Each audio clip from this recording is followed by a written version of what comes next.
Magandang hapon sa ating lahat. Napunta naman ako ulit sa ngayon sa exit 9. May hatid ako na gamit ng anak ng amo ko.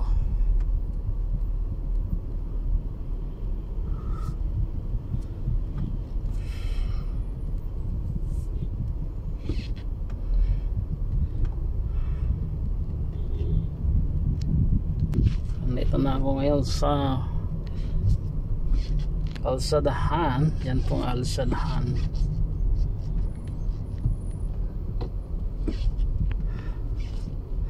Yan po sa kabila yung McDo. Yung sinasabi kong McDo, yan sa kabila. Yan. Ito ako ngayon dumadaan sa Khalid bin Al-Walid Street. Pero ganun pa rin ang sitwasyon. Traffic pa rin ang daan pag hapon.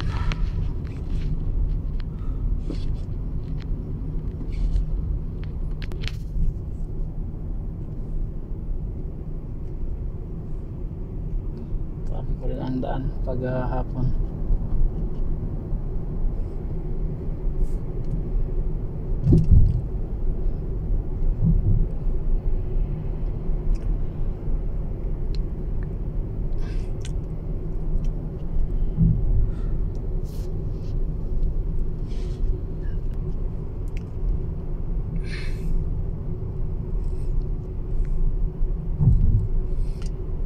Andang ito ay Khalid bin Al-Walid Street.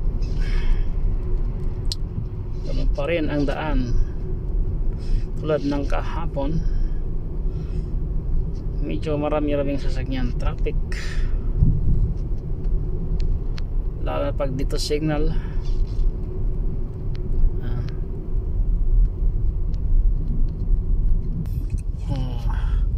Yan po yung bus na biyahirong Batha to Khalid bin Al-Walid. Dito po ang bus na to. Ito ang bus na yan, Khalid bin Al-Walid to Batha. Yan po. Sakay lang kayo dito, 3 real lang po ang bawat biyahe. Back and forth na po yun. 3 real papunta doon, 3 real pa uwi, 6 real lahat. Katipid pa kayo kaysa sa taxi kayo. Siguro 25 real, 30 real gastos nyo, or 35. Ito ako sa signal ng exit 10 dito po, King Abdullah Road.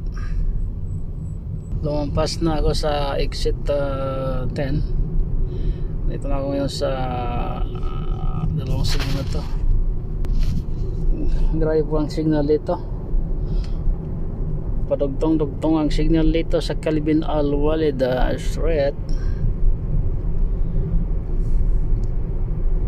Kaya kung mayroon ka pupuntahan, kagad magkakarating sa pupuntahan mo kasi napakaraming signal. Parang Amerika, maraming signal.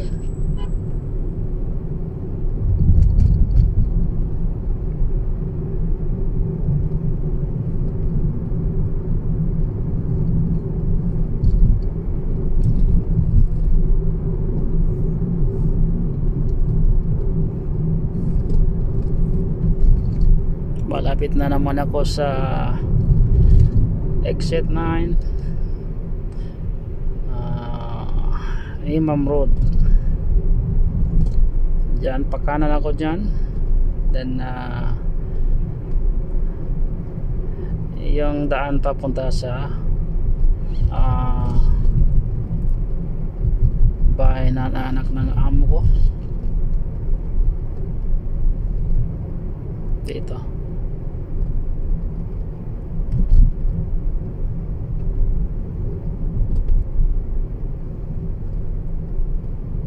At ito po ang Imam Road, kanan. Imam Road.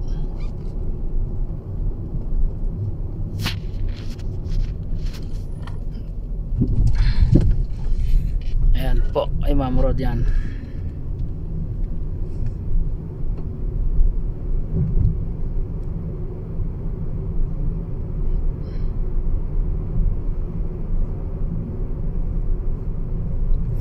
Ito din naman sa service road. Then kaliwa ng Imam Road.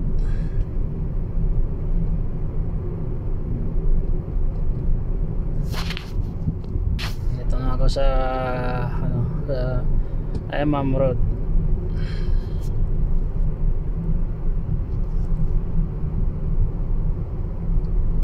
Malapit na naman ako sa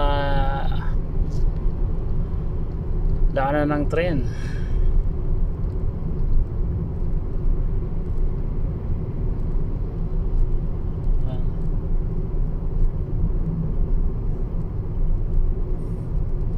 Bagong hotel 4 star, yung bagong gawa.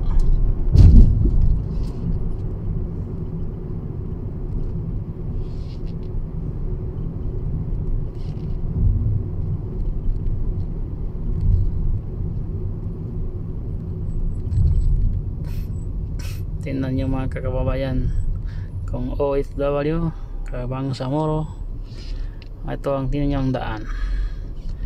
Kita ko yung signal ng tren. Napaka-traffic, tulad po ng Cubao ng Manila.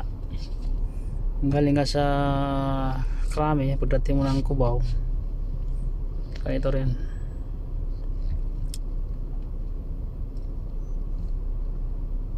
Kaya naglalakad na ako mula Krami papuntang Cubao. Traffic, lalo na pagpunta ako ng Farmers.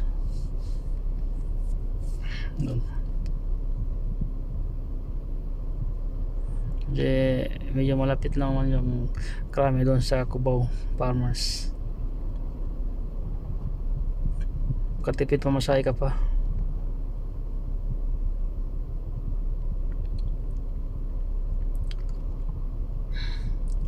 Tingnan nyo, nakastambay po ang sasakyan.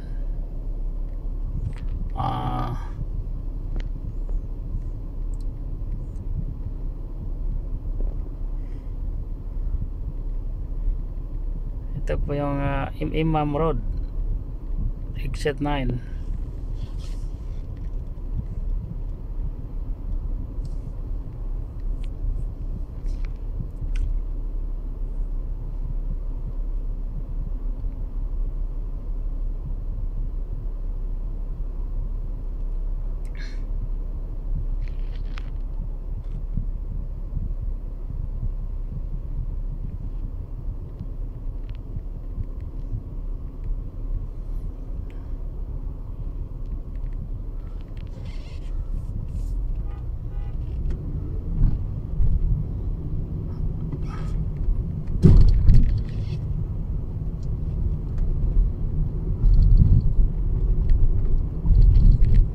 Hindi ko na naabutan. Ito na ako sa pangalawang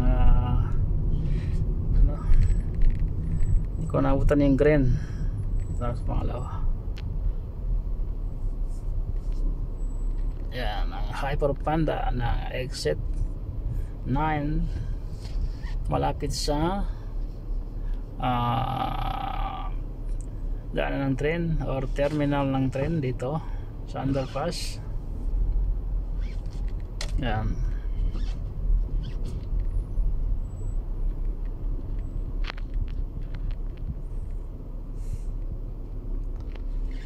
Hindi lang sa Pinas ang may traffic, pati dito sa Riyadh mayroong traffic, lalo na madami yung mga sasakyan at saka yung driver. Sa ngayon pwede na magmaneho ang babae, kaya times 2, times 3. karami. Kaya gumawa sila ng daanan tulad ng tren, kasi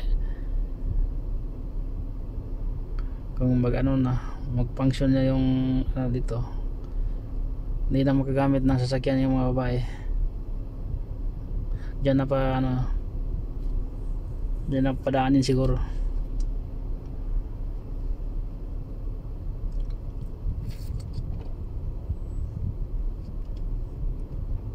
Baga kung may puntahan ka, hindi ka na matraffic kasi meron ng daanan ng tren, meron ng daanan ng bus